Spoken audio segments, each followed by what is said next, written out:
Bonjour à tous et bienvenue pour le 8e épisode de notre web-série Vie ma vie avec BMC Helix. Aujourd'hui, nous allons rencontrer Vanessa, architecte et urbaniste du SI, et donc responsable du portefeuille d'applications métiers. Vanessa a une mission impossible, construire et maintenir à jour les modèles applicatifs de son entreprise. Elle doit mettre en place un référentiel contenant les cartographies de l'ensemble des relations entre les éléments informatiques qui constituent une application métier. Par exemple, les relations entre une baie de stockage, une base de données, des serveurs et enfin une application web. C'est un travail très important, car ces informations sont critiques pour évaluer l'impact d'un changement ou pour trouver rapidement la cause d'un incident. Le problème, c'est qu'aujourd'hui, Vanessa récupère des informations de plein de référentiels différents avec des niveaux de qualité très hétérogènes et elle doit mener l'enquête pour relier les éléments entre eux. Vanessa a hâte qu'Helix Discovery soit déployé dans son entreprise. Elle disposera enfin de tous les éléments techniques de son SI, des relations entre eux et d'une interface graphique lui permettant de dessiner ses modèles. Bonne nouvelle, Helix Discovery a scanné les data centers et l'infrastructure cloud de l'entreprise de Vanessa hier. Dans sa console, Vanessa a accès à tous les serveurs, équipements réseau, logiciels ou encore bases de données de son entreprise. Et ils sont reliés entre eux. Vanessa doit modéliser une application métier. Elle peut commencer sa modélisation par n'importe quel élément sans se soucier d'appliquer une méthode top-down ou bottom-up. Elle sait que les utilisateurs accèdent à l'application en tapant MySitePRD dans leur navigateur web.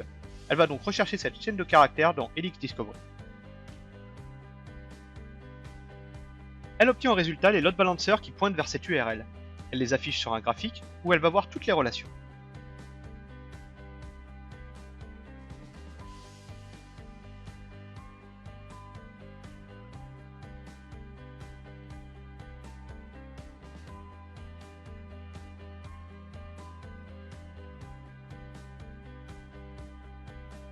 Elle choisit de ne pas conserver les F5 dans sa modélisation car ce sont des équipements réseau hautement mutualisés.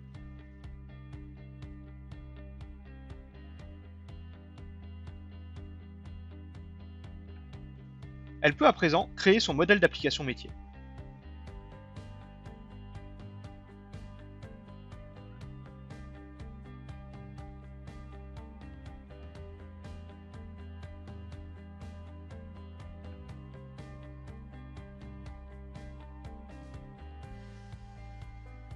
Vanessa voit également les ressources déployées dans les clouds publics, Azure, AWS ou Google.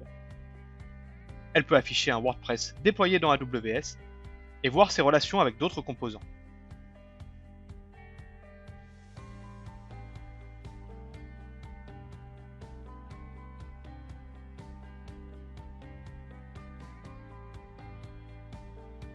Ici, il y a par exemple des composants hébergés chez Azure.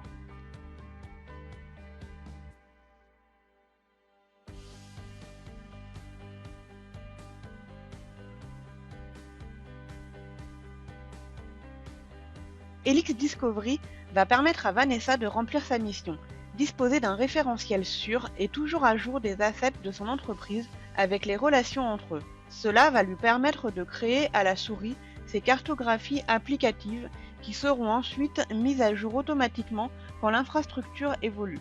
Les avantages sont multiples.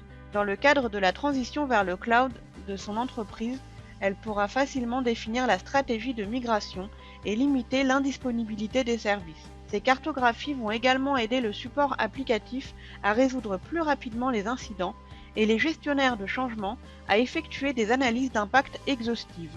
Enfin, les systèmes d'hypervision ou de supervision peuvent également utiliser ces modèles d'application pour corréler les alertes sur les différents équipements supervisés. Toutes les données de l'Helix Discovery sont en effet disponibles en REST API.